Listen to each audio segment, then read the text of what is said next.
एक पुराने मामले में कांग्रेस को इनकम टैक्स का नोटिस दिया जाता है और उसके आधार पर उनका खाता फ्रीज कर दिया जाता है और उनके अकाउंट से जो जो जो पेनाल्टी मनी है उसको ट्रांसफर कर दिया जाता है। ये शिकायत लेकर कांग्रेस जनता के बीच में आई है, प्रेस कॉन्फ्रेंस के माध्यम से जनता को ये अपनी स्थिति बता रही है। और जैसा मैं कह रहा था कि एक चुनाव की एक प्रमुख स्थिति ये होती है कि सभी दलों को, जो भी इसमें कंटेंडर है, जो भी इसमें जो पार्टनर है, सभी को एक समान अवसर मिलना चाहिए, उनको समान रूप से प्रचार करने का अवसर मिलना चाहिए, समान रूप से जो है लोगों के बीच में जाने के लिए अवसर होने चाहिए और उसके लिए आर्थिक जो जरूरत होती है वो उस आर्थिक जरूरत के हिसाब से सभी दल खर्च करते हैं। कांग्रेस ने बताया है कि किस तरह से उनको आर्थिक रूप से, वित्तीय रूप से उनके ऊपर ये हमला है कि चुनावों के वक्त पार्टी का अपना अकाउंट जो है फ्रीज कर दिया गया है। और पार्टी का अकाउंट फ्रीज करने का मतलब कि चुनाव के मौके पर वो कैसे अपने टेलीविजन में प्रचार करेगा, कैसे अखबारों में अपना प्रचार करेगा, कैसे रैलियां करेगा, कैसे और भी जो खर्चे होते हैं, कैसे अपने कैंडिडेट्स को चुनाव लड़ने के लिए पैसे देगा, ये सवाल उठा रहे हैं वो। और इसीलिए वो जनता के बीच में आए हैं प्रेस कॉन्फ्रेंस के माध्यम से। अब मल्लिकार्जुन खड़गे ने अपनी बात रखी, उसके बाद मल्लिकार्जुन खड़गे के बाद सोनिया गांधी ने अपनी बात रखी और फिर जो है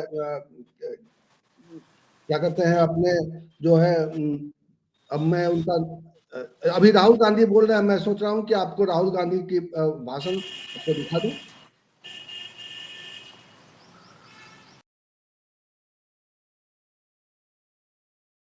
Been done to the Congress party 1 month back. All our bank accounts have been frozen. We can do no campaign work. We cannot support our workers. We cannot support our candidates. Our leaders cannot fly from one part of the country to the other. Forget fly. They can't take a railway train. And this has been done literally 2 months before the election campaign. Why has it been done? One notice comes from the 90s. Another notice comes from 6-7 years ago. Quantum amount, 14 lakh rupees. And punishment, our entire financial identity. Right? What's interesting to me is that there are institutions in this country that are supposed to protect the democratic framework. There are the courts in the country. There's the election commission in the country. Right? And nothing is happening. The election commission has not even said, wait a minute, you have frozen the bank account of the largest, of one of the biggest political parties, largest opposition in the country. And already our ability to fight the election has been damaged. We've already lost a month. As Makanji said, we are unable to get slots for advertising. We're unable to put ads in newspapers. And so what sort of a democracy is this? This is a criminal action on the Congress party. And it's a criminal action done by the Prime Minister and the Home Minister. It's very clear. This type of activity does not happen without them in today's India. And so the idea that India is a democracy, this is a lie. There's no democracy in India today. The idea that India is the world's largest democracy, it's a lie. It's a complete lie. 20% of India votes for us, and we are not able to pay 2 rupees for anything. Right? And it has been orchestrated to cripple us in the elections. Now, even if our bank accounts are unfrozen today, huge amount of damage has been done to Indian democracy. And no court is saying anything. No election commission is saying anything. No institution is saying anything. Media is not saying anything. It's ridiculous. And it's your duty, no, and I'm not just speaking to the media, it is the duty of all the institutions of this country, is the duty of the people of this country. You're being robbed of your most important asset. You're being robbed of your constitution, you're being robbed of your democratic structure, you've been robbed of the entire architecture, and everybody's just quiet. I can say it in Hindi. एक महीने पहले Congress party के सारे bank account freeze कर दिए गए। आप सोचिए, आप किसी परिवार के बैंक अकाउंट फ्रीज करिए, किसी व्यक्ति के बैंक अकाउंट फ्रीज करिए, किसी बिजनेस के बैंक अकाउंट फ्रीज करिए, किसी भी संस्था के बैंक अकाउंट फ्रीज करिए, होता क्या है? एकदम खत्म हो जाता है। अगर आपने किसी परिवार का बैंक अकाउंट फ्रीज कर दिया, भूखे मर जाते हैं। वो कांग्रेस पार्टी के साथ किया जा रहा है। एक महीने पहले ये हुआ और किसी संस्था ने, हिंदुस्तान की संस्था ने, किसी कोर्ट ने, किसी इलेक्शन कमीशन ने चूं तक नहीं कहा। सब ड्रामा देख रहे हैं। 20% हिंदुस्तान के लोग कांग्रेस पार्टी को वोट देते हैं। हम 20% लोगों को रिप्रेजेंट करते हैं और आज हम रेलवे टिकट नहीं खरीद सकते। आज हम अपने नेता को एक शहर से दूसरे शहर नहीं भेज सकते। हम एडवर्टाइजमेंट नहीं लगा सकते। और क्यों? 14 लाख रुपए 7 साल पहले 14 लाख रुपए का इशू है और 200 करोड़ रुपए का फाइन, और सारे के सारे बैंक अकाउंट फ्रीज कर दिए। जब इनकम टैक्स, ये दिखाना मुझे जरा, सॉरी क्या 200 करोड़, जब इनकम टैक्स, साफ इनकम टैक्स की जो एक्ट है साफ कहता है कि ज्यादा से ज्यादा 10,000 रुपए का फाइन लगेगा। तो यह है हिंदुस्तान का लोकतंत्र।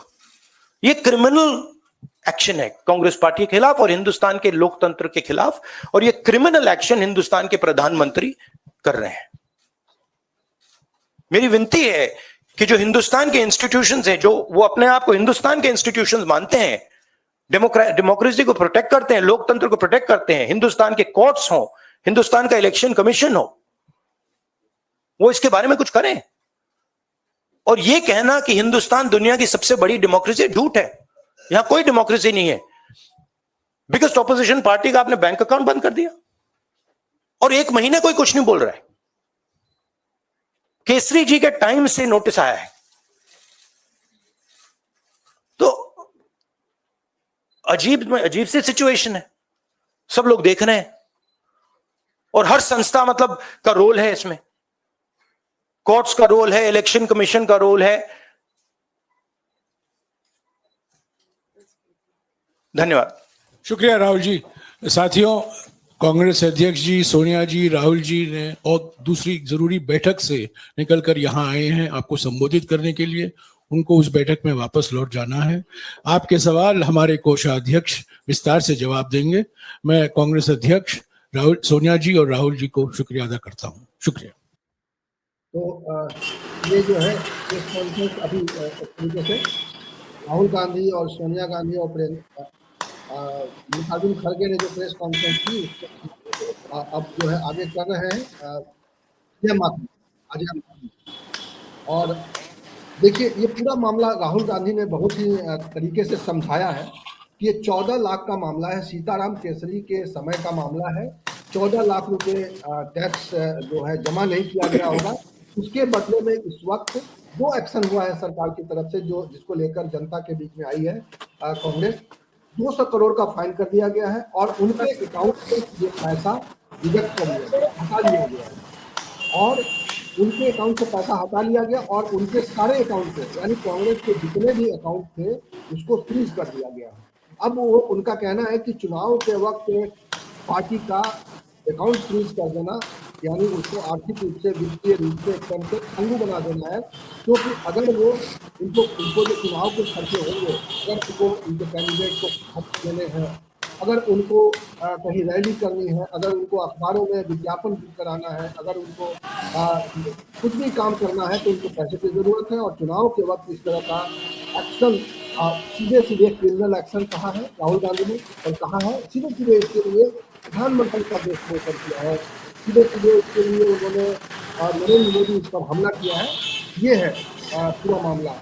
रामदत्त जी, आप इसको कैसे देखते हैं? क्योंकि एक महीने पहले कांग्रेस के सारे खाते सीज कर दिए गए हैं और राहुल गांधी ने ये सवाल उठाया है कि ये सिर्फ कांग्रेस का सवाल नहीं है, ये सत्ताधारी पार्टी का सवाल नहीं है। आज ये सवाल चुनाव आयोग से भी है। आज ये सवाल डेमोक्रेसी में तमाम जो संवैधानिक संस्थाएं उनसे है, मीडिया से भी है कि मीडिया इस इशू को उठाए, क्योंकि लोकतंत्र में सबको समान अवसर दिया गया है कि वो चुनाव में मैदान में जाना है तो जो सत्ताधारी पार्टी है, जो विपक्ष में जो लोग हैं, उनको भी एक समान अवसर मिले ताकि वो लोगों के बीच में अपनी बात पहुंचाए, उसके आधार पर उनसे वोट की मांग करे और जनता अपना फैसला किसी के पक्ष में सुनाए। कैसे देखते हैं इसको आप? जी देखिए, जहां तक मैं समझता था, पॉलिटिकल पार्टीज पर इनकम टैक्स नहीं लगता। पॉलिटिकल पार्टीज इनकम टैक्स नहीं देती, उनको छूट होती है। और बिल्कुल, राहुल इसीलिए गांधी कहा ने यही जाता है कहा। कि जी राहुल गांधी ने और मल्लिकार्जुन खड़गे ने, सभी ने अपने अपने वक्तव्य में ये कहा कि राजनीतिक दलों को इनकम टैक्स से छूट है, बावजूद हाँ, एक वही मैं कह पुराने रहा हूँ, मामले में उसको इस तरह से वही मैं कह पेनलाइज रहा हूँ। किया नहीं गया। तो वो छूट होती है, और इसीलिए बहुत सारे राजनीतिक दल इस देश में पंजीकृत हैं। अब जो कांग्रेस की तरफ से बताया जा रहा है कि कभी उन लोगों ने अपने जो एमपी और एमएलए से चंदा लिया था, 14 लाख रुपया कुछ, वो चंदे को लेके वो जमा हुआ था, और सभी लोगों से कंट्रीब्यूशन लिया था, मेरे ख्याल से कैश में। तो उसको लेके कुछ सवाल थे इनकम टैक्स डिपार्टमेंट के कि भाई ये पैसा कहाँ से आया। और दूसरी बात यह है कि वो जो रिटर्न फाइल होता है, डिटेल जाता है, मतलब टैक्स तो नहीं लगता लेकिन एक डिटेल देना होता है, उसमें कुछ डिले हो गया था। लेकिन इस डिले को लेकर के आप 212 करोड़ की जो पेनाल्टी लगाई है, तो जाहिर है कि इनकम टैक्स सरकार का एक विभाग है, और ये माना ये जा रहा है कि सरकार की तरफ से ये कार्रवाई ट्रिपल किया जा रहा है। जैसे जब नोटबंदी हुई थी, तो भी बहुत लोग ये कह रहे थे कि भाई अपोजिशन के पास जो चंदा इकट्ठा है, उसको खत्म करने के लिए मोदी जी ने ये कदम चला है, ताकि जो चुनाव में अपोजिशन के पास पैसा न रहे। अब इस समय भी यही समझा जा रहा है, बिल्कुल बहुत साफ है। और कांग्रेस पार्टी की जो शिकायत है वो केवल सरकार से नहीं है। कांग्रेस पार्टी की शिकायत है कि इस देश की जो सिविल सोसाइटी है, जो आम नागरिक हैं, क्योंकि जो डेमोक्रेसी है वो कोई राजनीतिक दलों के लिए नहीं है, कांग्रेस के लिए, बीजेपी के लिए नहीं है, ये देश की जनता के लिए है। तो जो सिविल सोसाइटी है वो खामोश है। जो संस्थाएं हैं, कोर्ट को हस्तक्षेप करना चाहिए था, कोर्ट गई है, जिस तरह से वो नहीं किया, उसमें उन्होंने तब भी इनकम टैक्स ने काट लिया अपना पैसा, जो तो उतना पैसा अब उसके अलावा फ्रीज कर दिया। उसके अलावा चुनाव आयोग को हस्तक्षेप करना चाहिए। तो ये मुझे लगता है ये देश के नागरिकों के लिए सोचने की बात है कि अभी तक जो हम अघोषित इमरजेंसी की बात कर रहे थे, कि जिसमें विपक्षी नेताओं को कारण अकारण ईडी सीबीआई द्वारा सही गलत मुकदमों में जेल भेजा जा रहा था, अब एक नया हथकंडा ये अपनाया गया है कि अब जो मेन अपोजिशन पार्टी है उसका बैंक अकाउंट फ्रीज कर दीजिए। तो वो कोई खर्चा नहीं कर पाएंगे, क्योंकि राजनीतिक दल जो अपना खर्चा करते हैं, चाहे वो जैसा कि राहुल गांधी ने कहा कि अखबारों में विज्ञापन देना हो, टीवी में विज्ञापन देना हो, जहाज हायर करना हो, हेलीकॉप्टर हायर करना हो, तो वो पैसा खर्च होता है।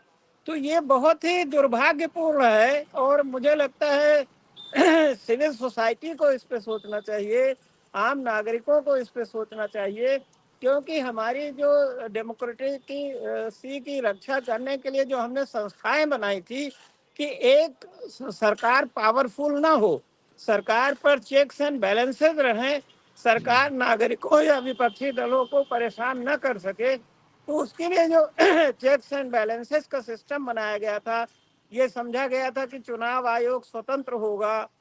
इनकम टैक्स के से भी उम्मीद की जाती है कि वो एक क्वासी जुडिशियल फंक्शन होता है उनका भी, वो भी न्यायपूर्ण काम करेंगे, और अगर नहीं करते हैं तो कोर्ट्स जो है वो न्याय देंगी, हस्तक्षेप करेंगी। तो ये बहुत दुर्भाग्यपूर्ण स्थिति है कि इस तरह से जो एक मेन अपोजिशन पार्टी है उसका अकाउंट बंद कर देना, फ्रीज कर देना।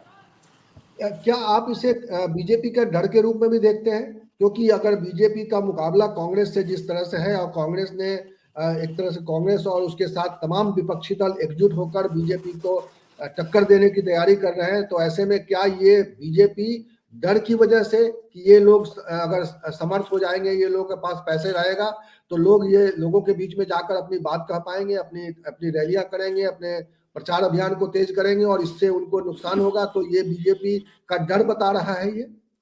देखिए, अगर आप अखबारी और टेलीविजन या सोशल मीडिया के प्रोपेगेंडा से हट करके और जो कमिटेड लोग हैं सत्तारूढ़ दल से, उनसे हट के समाज में आम आदमी से बात करें, तो आम आदमी बहुत परेशान है। और दूसरे, उनको लगता है कि भाई 10 साल में मोदी जी ने जब ये प्रॉब्लम हमारी सॉल्व नहीं की है, चाहे बेरोजगारी है, महंगाई है, देश की सीमाओं की रक्षा है, और दूसरे वो डेमोक्रेसी को ही खत्म कर रहे हैं, तो आम आदमी में काफी नाराजगी है। यहाँ तक कि जो नरेंद्र मोदी जी ने पार्टी को अपनी मुट्ठी में ले लिया है, उससे बीजेपी के लोग भी दबी जुबान से नाराजगी व्यक्त कर रहे हैं।